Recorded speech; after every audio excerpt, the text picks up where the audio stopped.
Right now at 6, a car explodes outside Trump Tower. 8 News Now with live team coverage from the investigation to the evacuations.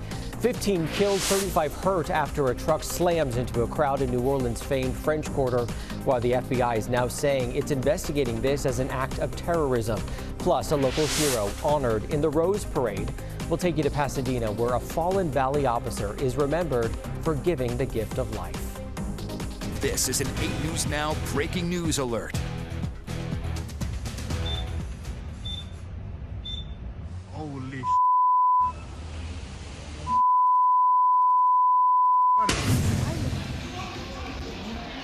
This is not just an act of terrorism. This is evil. Breaking news tonight from chaos in Las Vegas and New Orleans. A Cybertruck exploding at Trump Tower, and 1,700 miles away, a truck ramming into a crowd filled with people just celebrating the new year. Live look right now at Trump Hotel, where 1 person is dead, 7 hurt in that fiery explosion around 8:45 this morning. Metro confirming they did find gas canisters and fireworks in that car, and they do believe this act was intentional.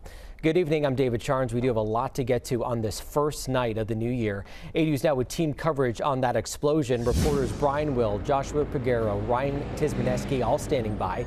We start with 8 News Now reporter James Schaefer live at Metro headquarters with the latest on the investigation, James. David, you mentioned gas canisters, but let's talk about what else was found. Police saying that while they were conducting their investigation, they found in the back of this Cybertruck gas canisters, camp gasoline canisters, and also a large firework mortar. Noting that the vehicle, which was rented through the car rental service Toro, arrived in Las Vegas this morning, driving around town for an hour before arriving at the entrance of Trump International Hotel. And after sitting in the lot at the entrance of the property at the Porte Cochere for a total of 15 to 20 seconds, it detonated, injuring 7 people and killing 1, that one being the occupant of the Cybertruck. Sheriff Kevin McMahill noting the role Elon Musk, the CEO of Tesla, has played in this police investigation. Actually, I have to thank Elon Musk specifically. He gave us quite a bit of additional information in regards to how the vehicle was locked after it exploded due to the force of the nature of the force from the explosion, as well as being able to capture all of the video from the Tesla charging stations across the country, and he sent that directly to us, so I appreciate his help on that. Now let's speak to another vital factor here. Sheriff McMahill also said that due to the design of the Cybertruck, which was a 2024 model, the trajectory of the blast went up as compared to out towards the glass doors of the building, which were intact. McMahill also adding that there is no further danger to the public, and also saying that police are finding this was an isolated incident. David? James Schaefer live at Metro. Thank you so much. 8 News Now reporter Ryan Tismaneski live for us outside Trump Tower, where people are still waiting to get into that building. Ryan. David, we're on the corner of Fashion Show Drive and Sammy Davis Jr. This is the road that leads up to the Trump Tower. You can see Metro is still out here. This is an active scene. It's continuing. Investigators are making their way in and out. And at around 8:40 this morning, that's when the Tesla Cybertruck exploded at the entrance of the Trump International Hotel. The person in that car died. The explosion injured 7 people. Henderson resident Blake Spataro says he saw it all happen. There was a Cybertruck sitting in the valet area. I touched the revolving door. I was about to go out to get our car, and a lot of fireworks started going off, just like dozens of fireworks nonstop. Fireworks seen in this surveillance video of the explosion. Although Tesla CEO Elon Musk has said publicly that fireworks or a bomb in the bed of the rental truck caused the explosion. This is a joint investigation among Metro Police, the Clark County Fire Department, and the FBI. Police say they have a number of leads. With the overnight attack in New Orleans, they're taking the investigation seriously. As you can imagine, with an explosion here on an iconic Las Vegas Boulevard, we are taking all of the precautions that we need to take to keep our community safe. One of those precautions, keeping Fashion Show Drive closed. Reporting from the corner of Sammy Davis Jr. and Fashion Show Drive, Ryan Tismaneski, 8 News Now.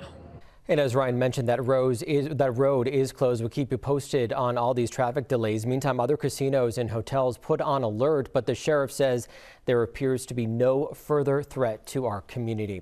Hotel guests at Trump Tower were, of course, forced to evacuate, and many of them just dropped everything, leaving all their belongings behind. 8 News Now reporter Joshua Peguero live from that evacuation area. Joshua, you're talking to people who had to evacuate.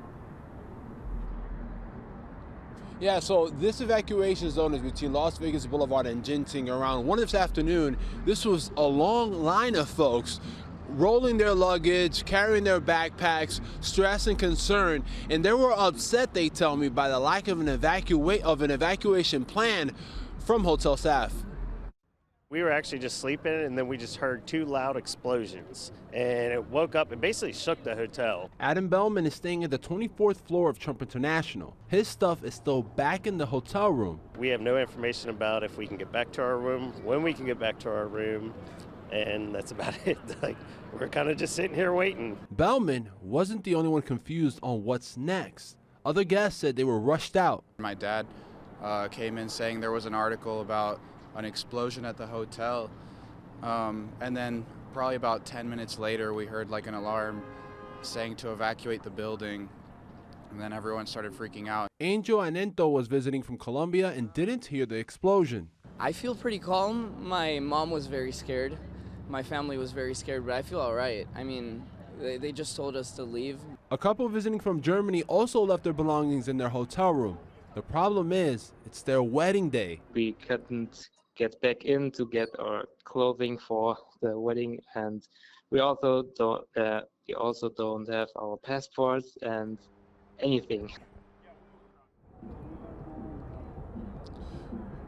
Now, I did just learn just a few minutes ago from some of these fine folks walking out of the Trump Hotel that guests are actually being allowed back inside to collect their belongings. Now, as far as the future bride and groom, they told me over text that they did end up getting married. Reporting live near Genting and Las Vegas Boulevard, Joshua Peguero, 8 News Now. Joshua, thank you. Of course, a Metro presence up and down the strip, so that is why you'll be seeing those extra police cars.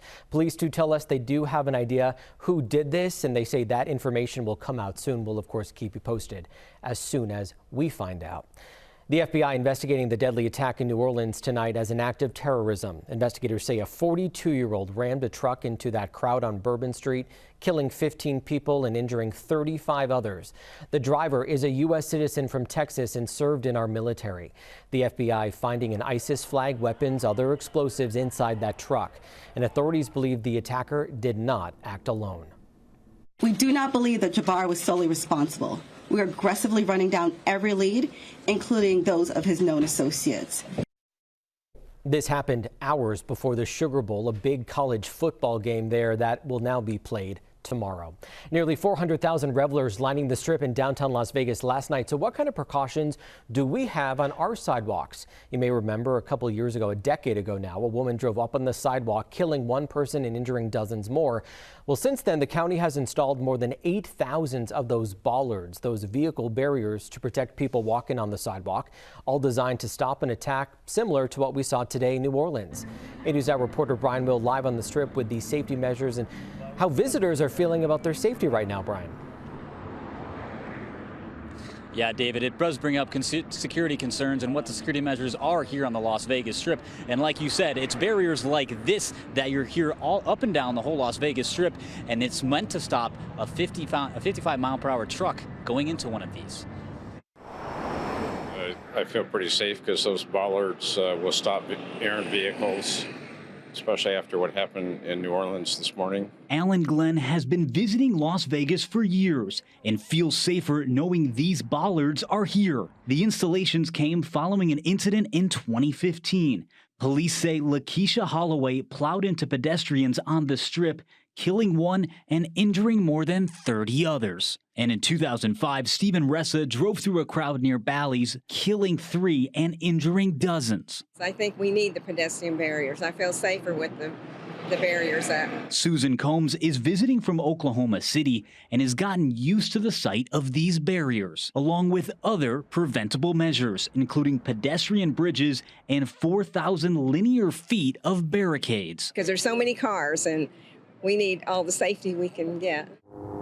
Other security measures in place include helicopter, motorcycle, and bicycle patrol units. And Metro Police's Community Safety Hub, built right outside Resorts World in 2021. In addition, the Southern Nevada Counterterrorism Fusion Center is keeping tabs on threats in the street and online.